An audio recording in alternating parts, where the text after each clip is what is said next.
Hello बच्चों, तो कैसे हैं आप लोग। उम्मीद करता हूँ आप बढ़िया होंगे। तो आज इस वीडियो के अंदर मैं आपको बताने आया हूँ कि आप जो है अपने एग्जाम के अंदर टेस्ट को कैसे लिख सकते हैं। यानी ये मॉक टेस्ट का सॉल्यूशन है जो मैंने लिखा है खुद से। तो मैं आपको बताने वाला हूँ कि आप इसको कैसे अच्छे से लिखें एग्जाम के अंदर, ताकि आप अपने एग्जाम में बेहतरीन मार्क्स से पास हो सके। तो सबसे पहले आपको क्या करना है, ऊपर एक बॉक्स के अंदर जो आपको डिटेल्स हम देंगे वो आपको लिखनी है। यहाँ पर ऑल दीज डिटेल्स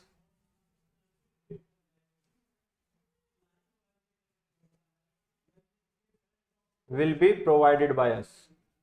ठीक है, जो ये बॉक्स में ऊपर लिखा है, ये सबसे पहले जो डिटेल्स होंगी ये हम आपको देंगे, वही आपको यहाँ पर लिखनी होगी। जैसे बैच कोड भी होगा और यहाँ पर वो भी आपको लिखना होगा। ठीक है बेटा।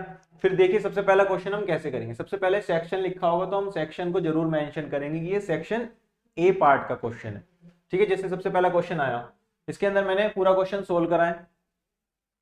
ठीक है, सोल्व करा है, फाइनली हमने आंसर निकाला है यहाँ पर। और आंसर जो है वो इस तरीके से लिखना है कि hence option A is correct और ऑप्शन सी इज करेक्ट और ऑप्शन बी इज करेक्ट, इस तरीके से। ठीक है, क्लियरली ये मेंशन करना होगा। यानी क्वेश्चन आप खाली सोल्व कर छोड़ दें, ऐसा नहीं करना है। आपको ऑप्शन भी बाद में मेंशन करना है कि ये वाला ऑप्शन करेक्ट है और ये मैंने यहाँ पर सोल्व किया है, इस तरीके से आपको दिखाना है। चलिए आगे बढ़ते हैं। अगला क्वेश्चन है फॉर ऑक्सीजन। जैसे ये सेकंड क्वेश्चन है, तो यहां पर क्या हुआ है, ये सेकंड क्वेश्चन है, इसके अंदर वो जैसे आंसर मैंने यहां पर लिखा है, फिर यहां पर लिखने के बाद मैंने क्या करा, यहां पर लिखा है कि ये आंसर जो है इसका करेक्ट है। यानी फाइनली हमें जरूर बताना है कि ये आंसर आपका करेक्ट है, और एक्सप्लेनेशन देते हुए सिर्फ पॉइंट टू पॉइंट बात की गई है। इसका मतलब ये नहीं कि स्टोरी बनानी है, यहाँ पर सिर्फ पॉइंट टू पॉइंट। जैसे मैंने लिखा for oxygen atom electronic configuration this होता है, और हम जानते हैं कि जेड इफेक्टिव जो है केवल शेल नंबर पे डिपेंडेंट होता है, तो शेल नंबर पे डिपेंडेंट होगा तो 2s जो है उसके लिए और 2p के लिए सेम होगा, क्योंकि यहाँ पर n की वैल्यू सेम हो गई। तो सिंपल इस तरीके से रिप्रेजेंट करना है। चलिए आगे बढ़ते हैं। इसी तरीके से थर्ड में मैंने आंसर लिखा है, तो इसको बहुत ध्यान से रखना है, ये भूल नहीं जाना, हमेशा लिख के आना है। क्लियर है, इस तरीके से। और यदि आपसे जैसे बॉइलिंग पॉइंट और वेपर प्रेशर का पूछा है, तो यहाँ पर क्या कर दिया मैंने, इनवर्सली प्रोपोर्शनल एक रिलेशन दे दिया और फिर कह दिया कि ज्यादा होगा तो कम होगा। यानी पॉइंट टू पॉइंट डायरेक्ट हमें आंसर करना है, कोई बहुत ज्यादा लंबा चौड़ा एक्सप्लेनेशन नहीं देना है। ये बताना है अच्छा ऐसा है तो इसके बेसिस पर हम ये बात कह रहे हैं। क्लियर है। और थोड़ा राइटिंग को साफ करते हुए लिखें, ज्यादा कटिंग ना करें, क्योंकि उससे थोड़ा होता है ना कि कॉपी अच्छी लगती है देखने वाले को, जो एग्जामिनर आपको चेक करने वाला है कॉपी। चलिए आगे बढ़ते हैं। आगे इस तरीके से मैंने सोल्व करता गया।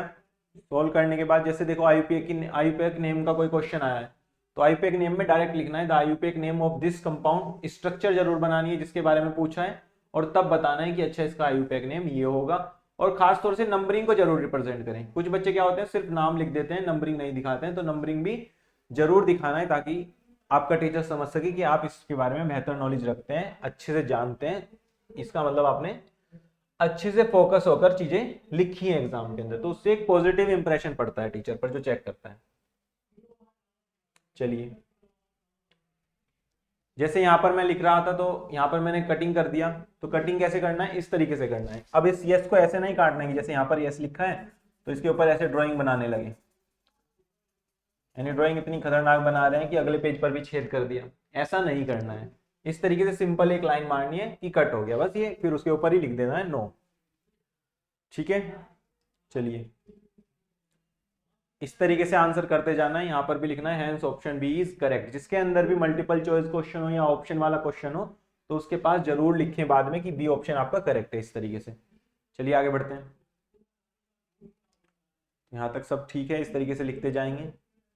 अब जैसे न्यूमेरिकल क्वेश्चन है, तो न्यूमेरिकल में मैंने क्या लिखा, वी नो, हम जानते हैं कि ये रिलेशन होता है, अब इतने के लिए कितना होगा, इस तरीके से लिखकर मैंने आंसर को खत्म किया है। तो इस तरीके से ही आपको सोल्व करना है। चलिए आगे बढ़ते हैं। अब जैसे हमारे पास न्यूमेरिकल क्वेश्चन आया, तो हमें सबसे पहले क्या लिखना है, गिवन लिखना है। गिवन क्यों लिखना है, ताकि एक तो हमें भी पता रहे कि जब हम सोल्व कर रहे हैं क्वेश्चन को तो हमारे पास गिवन क्या है, और दूसरी जगह लिखना है हमें फाइंड, कि हमें फाइंड क्या करना है। तो ये जरूर लिखें ताकि आपको एग्जाम में ध्यान रहे कि अच्छा ये चीज गिवन है और हमें यहां तक पहुंचना है। फिर उसके बाद हमें इस तरीके से लिखना है कि वी नो, हम जानते हैं एक फॉर्मूला होता है, ये फॉर्मूला होता है, तो इसके अंदर वैल्यू पुट करनी है और कटिंग भी बहुत आराम से करनी है कि ऐसे कटा इसको ऐसे, इस तरीके से, ठीक है, बहुत प्यार से कटिंग करनी है ताकि इजीली दिखे कि कैसे किसकी कैलकुलेशन करी है आपने। फिर फाइनली इसके अंदर लिखा, फिर कन्वर्ट करने के लिए एक एक स्टेप को धीरे धीरे कन्वर्ट कर फाइनली हमने बताया है 649 नैनोमीटर होता है। और कोई भी रिलेशन जैसे नैनोमीटर और मीटर का रिलेशन है, आप यहाँ पर डायरेक्ट यूज कर रहे हैं, ठीक है, डायरेक्ट ही यूज होता है क्योंकि ये, तो उसको हमेशा ब्रैकेट में रिप्रेजेंट कर बताएं कि यहाँ पर जो है ये रिलेशन हमने यूज करा है, इसलिए हमने इस 10⁻⁹ मीटर को नैनोमीटर लिखा है। क्लियर है? और ये बता सकते हैं फिर कि and this lambda correspond to visible region, so इस वजह से इसके और इसके बीच में लाई करेगा और ये वैल्यू इसके बीच में आ रही है, इसलिए ये विजिबल रीजन में लाई करेगा। इस तरीके से हम बता देंगे। चलिए आगे इस तरीके से हम सोल्व करते जाएंगे क्वेश्चन को। ठीक है बेटा, जैसे यहाँ पर कटिंग हो गई तो कटिंग मैंने एक लाइन खींची है बस कटिंग करने के लिए, इस तरीके से आपको कटिंग करनी है। आगे बढ़ते हैं। फिर जैसे ये कोई स्टोइचियोमेट्री का कैलकुलेशन का क्वेश्चन आ गया तो सबसे पहले रिएक्शन लिख देंगे हम। रिएक्शन लिखने के बाद बता देंगे इतना इतना हमें गिवन है, ये क्या है, गिवन है, ठीक है।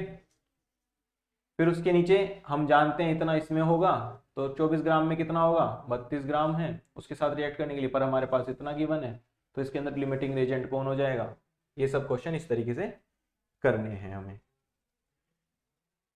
चलिए जैसे यहाँ पर कोई एक इक्विलिब्रियम का क्वेश्चन दे दिया तो उसके अंदर देखो क्या लिखा है, रिएक्शन लिखी सबसे पहले मैंने, रिएक्शन लिखने के बाद मैंने डेल्टा जी नोट और टेम्परेचर लिखा। ये सब चीजें मुझे क्या थी, गिवन थी उस क्वेश्चन के अंदर, तो गिवन को मैंने लिखा है। फिर मैंने लिखा है नाउ वी नो, हम जानते हैं कि फॉर्मूला ये होता है। अब ये फॉर्मूला होता है तो जिसको मुझे फाइंड करना है मैं पहले उसको ले गया, मैंने पहले यहाँ पर वैल्यू पुट नहीं करी, यहाँ पर मैंने आर और टी की वैल्यू पुट नहीं करी, अभी डेल्टा आर जी नोट की वैल्यू पुट नहीं करी, मैं पहले उस रिलेशन को बनाया जिससे मुझे जो चीज चाहिए क्वेश्चन के अंदर पूछ रहा है फाइंड करने के लिए, उसको निकालने के लिए मैंने रिलेशन बनाया और फिर सोल्व कर दिया। और क्वेश्चन हमेशा सोल्व करें with unit, always solve questions with unit, यानी यूनिट के साथ सॉल्व करें हमेशा। चलो इस तरीके से आगे बढ़ते गए। फिर देखो यहां पर गलती हो गई, तो गलती मैंने ऐसे काटा है, सिंपल 3 लाइन में काटा है, ऐसे नहीं कि सब ऐसे पूरा पेन चलाकर यहाँ पे सारा का सारा ब्लू डार्ट बना दिया है कि इस तरीके से सारा करके गुचड़ मुचड़ कर दिया है, ऐसा नहीं करना है, ठीक है, सिंपल इस तरीके से करना है।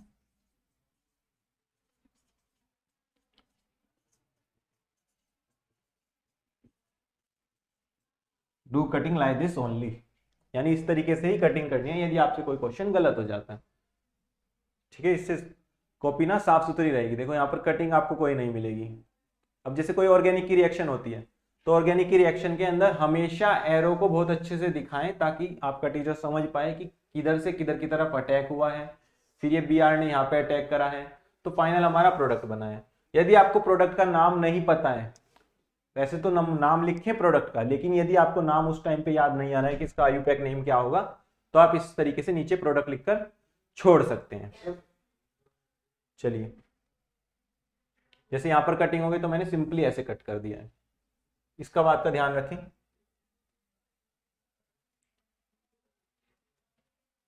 यहाँ पर कटिंग हो गई तो इस तरीके से कट कर दिया है बस। चलिए अब जैसे ये रिएक्शन है, इसके अंदर मैकेनिज्म पूछा है, तो मैकेनिज्म को स्टेप बाय बस स्टेप बताना है। सबसे पहले पहला स्टेप, फिर दूसरा स्टेप।